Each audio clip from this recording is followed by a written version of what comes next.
हम वहाँ से आए, वो जो ब्लू कलर का दिख रहा है ना हट आपको, वहाँ पर गेट है। ये यहाँ पर ना पूरा ऐसा पानी हुआ करता था।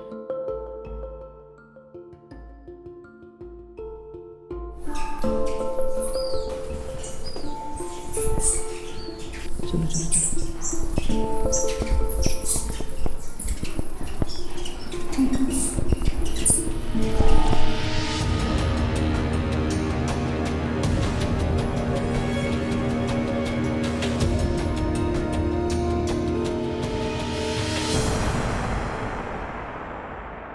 आज हम आपको बताएंगे महाराष्ट्र के औरंगाबाद में मौजूद दौलताबाद किले के बारे में। आप सोचोगे कि हमारे भारत में तो ऐसे कई बेमिसाल और मजबूत किले मौजूद हैं, तो फिर इस किले में ऐसी क्या खास बात है? शायद ऐसा भी हो कि आपने इस किले का नाम पहली बार सुना होगा। अगर ऐसा है तो ये वीडियो आपको जरूर देखना चाहिए। इसे देखने के बाद आप इस किले को जिंदगी भर नहीं भूलोगे और इस किले की खूबसूरती और मजबूती देखने भी जाओगे। इस किले की खास बात यह है कि इसके निर्माण से लेकर 14वीं सदी तक ये किला अजिंक्य रहा। मतलब ये भारत के उन चुनिंदा किलों में से है जिन पर विजय प्राप्त करना नामुमकिन था। इसकी वजह थी इस किले की रचना और सुरक्षा हेतु इसकी की गई बनावट। इस किले पर आक्रमण करके जीत हासिल करने की कोशिशें बहुत हुई, लेकिन इस किले पर दुश्मन कभी भी जीत नहीं पा सके। सबकी कोशिशें नाकाम रही। सिर्फ छल, कपट और राजनीति करके ही इस किले को जीता गया और कई राजाओं ने इस किले पर राज किया। दौलताबाद गांव और किले का उल्लेख हमें 6ठी शताब्दी की किताबों में मिलता है, जो राजा भिल्लम्मा के साम्राज्य की राजधानी थी। इस शहर का निर्माण 1187 में राजा भिल्लम्मा द्वारा किया गया था। इस शहर का मूल नाम था देवगिरी, मतलब देव की पहाड़ी। दौलताबाद का जो मूल किला था उसका निर्माण यादव राजा सिम्हाला द्वितीय के कार्यकाल में शुरू हुआ था। ये किला 600 फुट ऊंची पहाड़ी पर बसा हुआ है, इसीलिए और भी ज्यादा विशाल दिखाई देता है।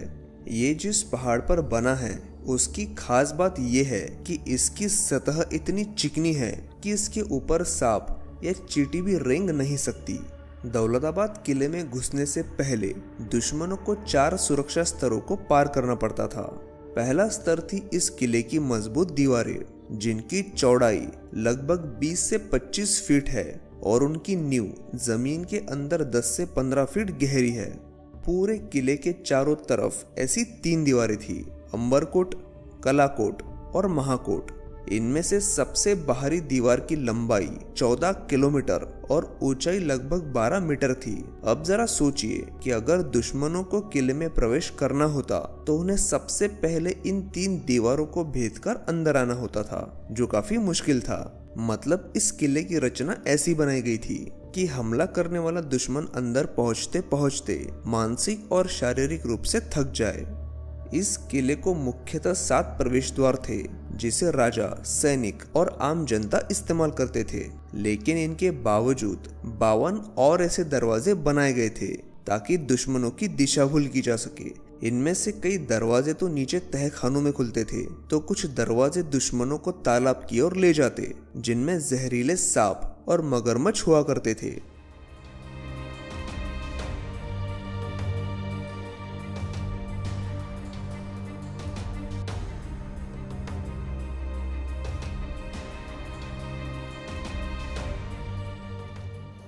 इस किले के प्रवेश द्वारों को नुकीले कील लगाए गए थे ताकि दुश्मनों के हाथी उन्हें ना तोड़ सके।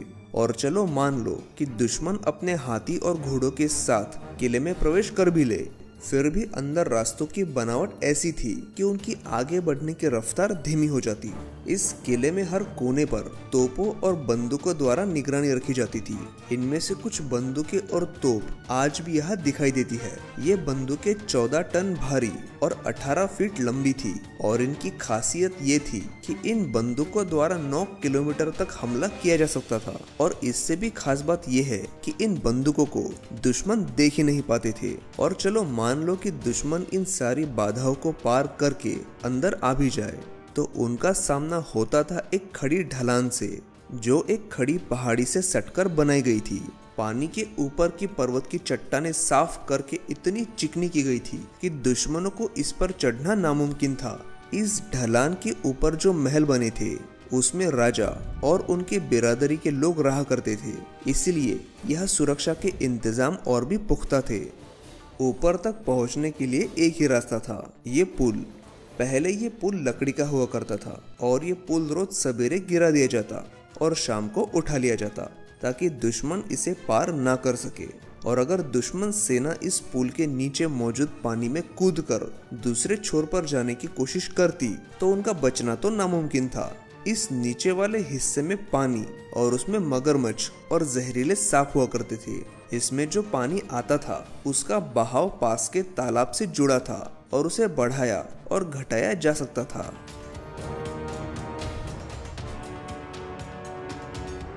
अगर मान लो कि दुश्मन ये पुल पार करने में भी कामयाब हो जाए, फिर भी आगे दो ऐसी सुरंगें हैं जिनमें दुश्मनों पर वार करने के लिए सैनिक छिपे होते थे, जिनसे होकर निकलना दुश्मनों के लिए नामुमकिन था।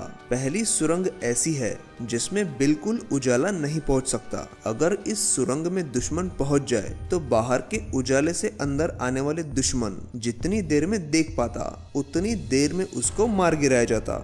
जो दुश्मन इस सुरंग को पार करके बाहर निकलने में कामयाब हो जाए तो सामने उन्हें रोकने के लिए और जिंदा जलाने के लिए दूसरी सुरंग थी। यह एक अंधेरा भूल भुलैया है जिसे इस तरीके से बनाया गया था कि दुश्मन चाहे कितने भी शूरवीर और चालाक हो, वो यहाँ से बचकर ऊपर पहुंच ही नहीं सकते थे। इस गुफा में गहरा अंधेरा है, इतना अंधेरा कि सामने 1 फीट पर क्या है वो भी दिखाई नहीं देता।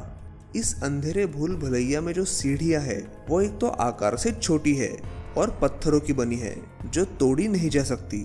यहाँ फंसे दुश्मनों पर ऊपर से खौलता हुआ तेल डाला जाता और ऊपर एक लोहे की भट्टी हुआ करती थी जिस पर आग जलाकर पूरी गुफा को जहरीले धुएं से भरकर दुश्मनों का दम घोट दिया जाता। अब आप ही बताइए कि दुश्मन को रोकने के लिए इतने सारे पड़ाव, सुरंगे और चंद मिनटों में खत्म करने वाला ऐसा भूल भुलैया हिंदुस्तान के किसी और किले में आपने देखा है? अगर नहीं तो हैरान मत होइए, हमारे साथ जुड़े रहिए। आगे आने वाले वीडियोस में हम आपको भारत के ऐसी ही जगहों के बारे में बताते रहेंगे।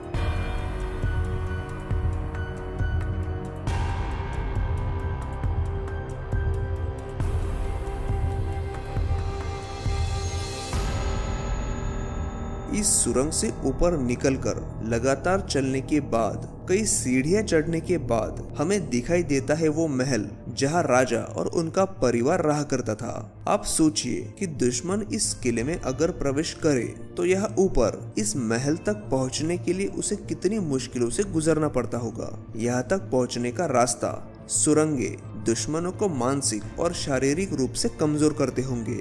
हमारी भी हालत ऊपर तक पहुंचते पहुंचते बहुत खराब हो गई थी, लेकिन हमें शाम होने से पहले हर हाल में ऊपर पहुंचना था।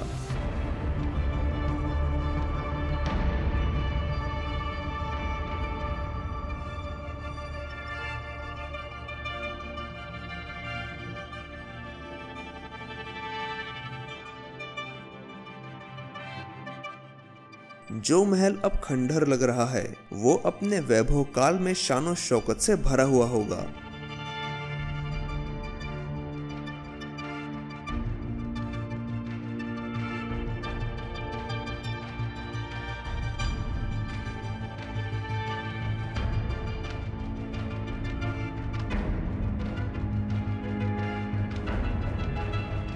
और ये रहा इस किले का सबसे ऊपर का हिस्सा जहां एक बड़ी तोप रखी हुई है जो इस महल की सुरक्षा में अपना योगदान देती होगी।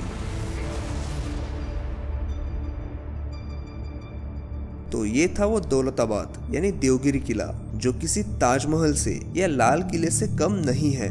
अगर आप चाहते हैं कि इस किले के बारे में ज्यादा से ज्यादा लोगों को पता चले तो कृपया इस वीडियो को लाइक जरूर करें और ऐसा ही इंटरेस्टिंग कंटेंट देखने के लिए आप मुझे इंस्टाग्राम पर भी फॉलो कर सकते हैं। धन्यवाद।